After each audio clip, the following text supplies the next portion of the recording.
اعوذ باللہ من الشیطان الرجیم بسم اللہ الرحمن الرحیم ارأیت من اتخذ الہہ ہواہ، یہ مضمون قرآن میں پھر آگے بھی آئے گا، لیکن اب نوٹ کر لیجئے اس کو۔ شرک کی یہ ایک اہم قسم ہے۔ بڑے بڑے موحدین جو ہیں وہ اپنی جگہ سمجھتے ہیں، بڑے جغادری موحد اپنے آپ کو، وہ بھی ذرا غور کریں کہ شرک ایک یہ بھی ہے۔ شرک صرف قبر پرستی نہیں ہے، صرف یا رسول اللہ کہنا یا علی کہنا وہ بھی شرک ہے، لیکن صرف یہی شرک نہیں ہے، شرک یہ بھی ہے۔ ارأیت من اتخذ الہہ ہواہ، کیا تم نے دیکھا اس شخص کو جس نے اپنی خواہش نفس کو اپنا خدا بنا لیا ہے؟ نفس کہتا ہے مجھے یہ چاہیے، آپ کا دماغ بتا دیتا ہے دیکھو یہ حرام ہے، لیکن آپ نفس کا حکم مانگتے ہیں، اللہ کے حکم کو پیچھے ڈال دیتے ہیں۔ کون معبود ہوا آپ کا؟ اللہ معبود ہے یا نفس معبود ہے؟ نفس چاہیے مجھے تو دولت چاہیے، میں نہیں جانتا حلال سے حرام سے، کیا یہ حلال حرام لگا رکھی، یہ مولویوں کے ڈھکوس لے، ٹھیک ہے ہوگا کوئی سود وغیرہ کوئی کبھی ہوتا ہوگا، آج تو چل ہی نہیں سکتا کاروبار سود کے بغیر۔ نفس کہتا ہے مجھے تو کرنا ہے، آپ نے اللہ کے حکم کو پیچھے ڈالا، نفس کا حکم مانا۔ کون معبود ہوا آپ کا؟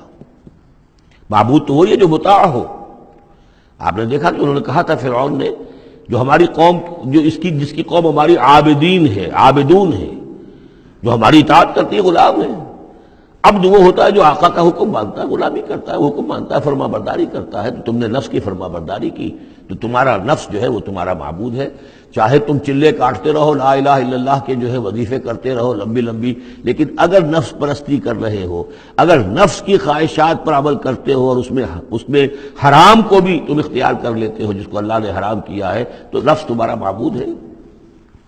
کہہ رہے ہیں لا الہ الا اللہ، لا الہ الا اللہ، اور ہے ان کا معبود وہ خود ان کا نفس ہے۔ ارأیت من اتخذ الہہ ہواہ، کیا دیکھا تم نے اس شخص کو جس نے اپنے خواہش نفس کو اپنا الہ بنا لیا ہے، معبود بنا لیا ہے۔ افانت تکون علیہ وکیلا، تو کیا ہے نبی آپ ایسے شخص کی ذمہ داری لیں گے؟ ام تحسب ان اکثرہم یسمعون او یعقلون، کیا آپ کا خیال ہے نبی کہ یہ جو اکثریت آپ کے پاس آ کر کبھی جمگھٹا کر کے جمع ہو جاتی ہے، تو کیا ان کی اکثریت سنتی ہے یا عقل سے کام لیتی؟ یہ سنتے سناتے نہیں ہیں، یہ صرف اپنے عوام کو دھوکہ دینے کے لیے آتے ہیں کہ ہم تو گئے تھے جی سننے کے لیے، ہمیں کوئی بات ملی نہیں۔ آخر کو بات ہوتی تو مانتے نا، بات کوئی تھی نہیں۔ اتحسب ان اکثرہم یسمعون او یعقلون ان ھم الا کالانعام، نہیں ہے یہ مگر صرف چوپایوں کے مانند، بل ھم اضل سبیلا، بلکہ ان سے بھی گئے گزرے ہیں۔ چوپایوں کو تو اللہ نے وہ چیزیں دی نہیں تھی جو ان کو دی ہے، وہ عقل دی نہیں تھی جو ان کو دی ہے، لیکن یہ کہ یہ ان سے بھی گئے گزرے ہیں۔ الم تر الی ربک کیف مد الظل، کیا تم نے دیکھا نہیں اپنے رب کی طرف کہ کیسے اس نے تاریکی کو پھیلا دیا؟ جب رات ہوتی ہے تو گویا کہ پورے اس پہ زمین کے اوپر تاریکی کی چادر جو ہے اڑ دی، جیسے کالی چادر ڈال دی گئی ہو۔ کیف مد الظل، رات کی تاریکی کی چادر اللہ اڑا دیتا ہے۔ وَلَوْ شَاءَ لَجَعَلَهُ سَاكِنًا، اگر اللہ چاہتا تو پھر اسی رات کو مستقل کر دیتا، یہ رات کھڑی رہتی ہے، کبھی دن نہ آتا۔ یہ اس سے پہلے سورہ قصص میں آیت آ چکی ہے، قصص میں آئے گی۔ قُلْ أَرَأَيْتُمْ إِنْ جَعَلَ اللَّهُ عَلَيْكُمُ اللَّيْلَ سَرْمَدًا إِلَىٰ يَوْمِ الْقِيَامَةِ مَنْ إِلَٰهٌ غَيْرُ اللَّهِ يَأْتِيكُمْ بِضِيَاءٍ۔ ویسے اس سے پہلے یہ مضمون آ چکا ہے کہ اللہ تعالیٰ جو ہے اگر مستقل طور پر دن کر دے تو کون رات لائے گا، اور مستقل طور پر رات کر دے تو کون دن لائے گا؟ تو اگر یہ رات قائم رہتی، اللہ چاہتا تو اس قائم رات ہی رہتی۔ ثم جعلنا الشمس علیہ دلیلا، پھر ہم سورج کو جب روشن کرتے ہیں، سورج وہ تو اس سے یہ ہے کہ رہنمائی ملتی ہے، پھر اس سے معلوم ہوتا وہ یہ روشنی ہے اور وہ تاریکی تھی۔ تعرف الاشیاء بازدادها ثم قبضناہ الینا قبضا یسیرا، جب سورج طلوع ہوتا تو آپ نے دیکھا ہوگا سائے بڑے لمبے پڑے ہوئے ہیں، پھر رفتہ رفتہ سورج اوپر ہونا شروع ہوا اور سایہ سمٹنا شروع ہوا، گویا کہ کوئی کھینچ رہا ہے، تنابیں کھینچ رہا ہے، ان کی یہ سائے جو ہیں اب سمٹ کر آ رہے ہیں۔ پھر ہم ان سایوں کو، ان تاریکوں کو، ذل کو اپنے قبضے میں لے لیتے ہیں، گھسیٹ لیتے ہیں۔ ثم قبضناہ الینا قبضا یسیرا وہو الذی جعل لکم اللیل لباسا، اور وہی ہے اللہ جس نے کہ تمہارے لیے رات کو بنا دیا ہے اوڑھنا، والنوم سباتا، اور رات کو بنا دیا ہے آرام اور استراحت، وجعل النہار نشورا، اور دن کو بنا دیا ہے نکل کر پھیلنے کی، اور دنیا میں اور جو کام کرنے ہیں اس کے لیے مناسب ماحول بنا دیا۔ وَهُوَ الَّذِي أَرْسَلَ الرِّيَاحَ بُشْرًا بَيْنَ يَدَيْ رَحْمَتِهِ، اور وہی ہے کہ جو بھیجتا ہے ہوائیں بشارت دیتی ہوئی اس کی رحمت کے آگے آگے. رحمت باران رحمت کے آنے سے پہلے پہلے آگے آگے اسے ٹھنڈی ہواؤں کے جھونکے آتے ہیں. وَأَنزَلْنَا مِنَ السَّمَاءِ مَاءً طَهُورًا، اور ہم نے اتارا آسمان سے پانی جو کہ بڑا پاک ہے اور پاکی حاصل کرنے کا ذریعہ ہے. جب پانی برستا ہے تو سب سے پہلے تو فضا کو پاک کرتا ہے، صاف کرتا ہے. اس کے جتنے بھی وہ اس میں گرد و غبار ہے، جو پولیوشن ہے، اس سب کو بارش جو ہے اس کو صاف کرتی ہوئی نیچے لے آتی ہے، اور پھر اس کو لے جا کر سمندر کے اندر ڈال کر، اور پھر ڈسٹیلیشن وہاں سے شروع ہوتا ہے، اور وہ سارا گند وغیرہ جو ہے وہ سمندروں کے اندر رہ جاتا ہے، اور پھر بالکل صاف بخارات جو ہیں، بالکل صاف پانی جو ہے وہ اوپر جاتا ہے. تو یہ سائیکل ہے جو چل رہا ہے.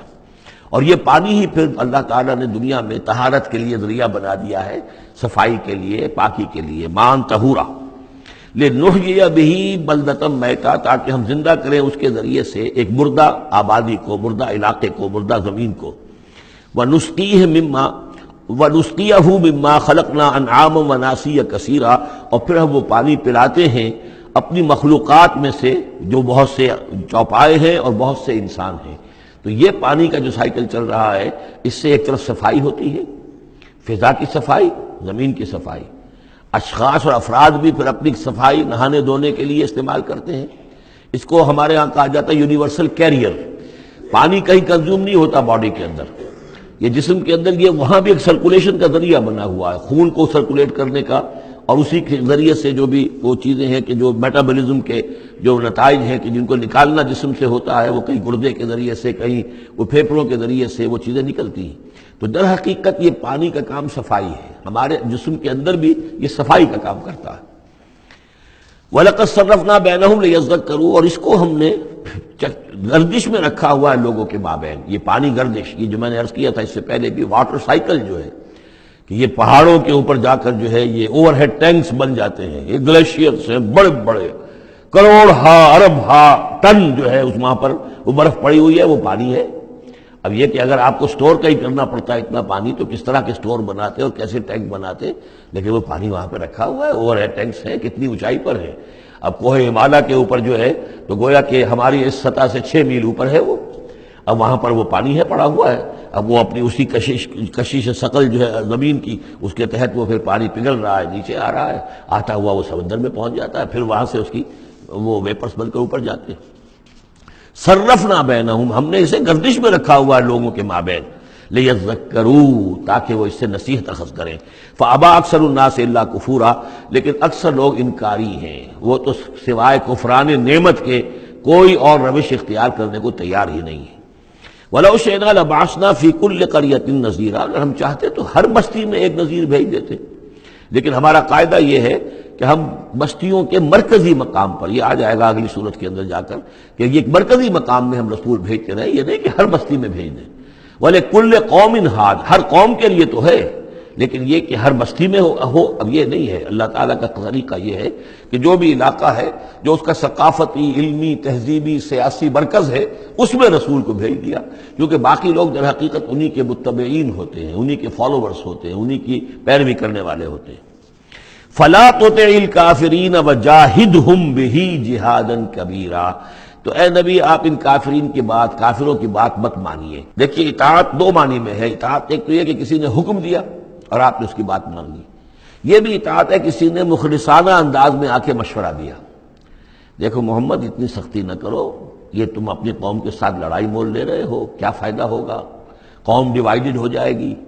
اور سوچ لو ہمارے جو قبیلے کی کوئی اگر عرب کے اندر کوئی دھاک بیٹھی ہوئی ہے تو اس لیے کہ ہمارا قبیلہ مجتمع ہے. اب اس طریقے سے تم نے جو معاملہ کر دیا، بھائی کو بھائی سے کٹوا دیا اور والدین سے بیٹوں کو جدا کر دیا، تو اس کا کیا معاملہ؟ اس سے بہتر ہے صلح جوئی ہونی چاہیے، اور مل جل کر کوئی بات کیجیے ایسی کہ جس سے صلح ہو جائے، کچھ آپ اپنی منوا لیں، کچھ ان کی مان لیں. اس قسم کا باقاعدہ کردار جو ولید بن مغیرہ کا کردار یہی تھا، اور وہ یہی چاہتا تھا کہ کسی طریقے سے یہ تصادم ختم ہو اور کسی ٹرمز کے اوپر کو مصالحت ہو جائے. تو بار بار جو کہا جاتا ہے فلا تطع الکافرین، تو کیا مانی؟ حضور کون سے کافر کی اطاعت کرنے کے لیے آمادہ تھے؟ لیکن ایسی بات ایسی ہوتی ہے کہ جس کے بارے میں کسی وقت جب کہ آدمی کسی شدید دباؤ میں ہو تو بربنائے طبع بشری ہو سکتا ہے کہ طبیعت جو ہے کچھ اس کی بات سننے کی طرف تو مائل ہو ہی جائے. جیسا کہ ہم سورہ بنی اسرائیل میں پڑھ چکے ہیں. وَإِن كَادُوا لَيَفْتِنُونَكَ عَنِ الَّذِي أَوْحَيْنَا إِلَيْكَ لِتَفْتَرِيَ عَلَيْنَا غَيْرَهُ وَإِذًا لَاتَّخَذُوكَ خَلِيلًا.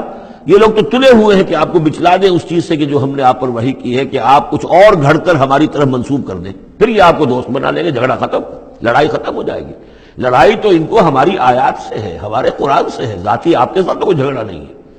لیکن یہ کہ فرمایا وَلَوْلَا أَن ثَبَّتْنَاكَ لَقَدْ كِدتَّ تَرْكَنُ إِلَيْهِمْ شَيْئًا قَلِيلًا. اور اگر ہم نے ہی آپ کو جمائے نہ رکھا ہوتا تو اے محمد صلی اللہ علیہ وسلم عین ممکن تھا کہ آپ کچھ نہ کچھ ان کی طرف جھک ہی جاتے. تو یہ جو دباؤ تھا شدید، اس کا اندازہ کیجئے اس سے. تو فرمایا جا رہا فَلَا تُطِعِ الْكَافِرِينَ. آپ ان کی باتیں بھی بس سنیں.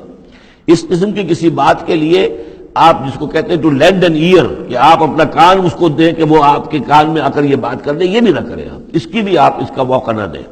وَجَاهِدْهُمْ بِهِ جِهَادًا كَبِيرًا. اور آپ ان کے ساتھ اس قرآن کے ساتھ جہاد کیجئے. یہ قرآن تلوار ہے، اس کے ساتھ جہاد کیجئے اور بڑا جہاد کیجئے. یعنی مکے میں جو جہاد ہو رہا تھا 12 برس تک جو ہوا ہے، وہ تلوار والا جہاد نہیں تھا، وہ قتال نہیں تھا، وہ جہاد بالقرآن تھا. یہ بہت اہم موضوع ہے جس پہ میری تقریر موجود ہے، کتابچہ موجود ہے، بلکہ 2 ہے، جہاد بالقرآن اور پھر جہاد بالقرآن کے 5 محاذ. آج بھی ہمارے ہاں جو بھی قومی مسائل ہیں، ملکی مسائل ہیں، ہمارے اس وقت اجتماعی مسائل ہیں، واقعہ یہ ہے کہ ان کے لیے 5 محاذ ہیں جن پر کہ قرآن مجید کی شمشیر ہاتھ میں لے کر جہاد کرنے کی ضرورت ہے. اب اس وقت ظاہر بات ہے کہ اس کا موقع نہیں ہے، لیکن یہ کہ اس اعتبار سے کہ ایک انقلابی جد و جہد اللہ کے دین کو قائم کرنے کی جد و جہد میں دعوت قرآن کے ذریعے سے، تربیت قرآن کے ذریعے سے، تزکیہ قرآن کے ذریعے سے، یہ ساری چیزیں ہم پڑھتے چلے آ رہے ہیں.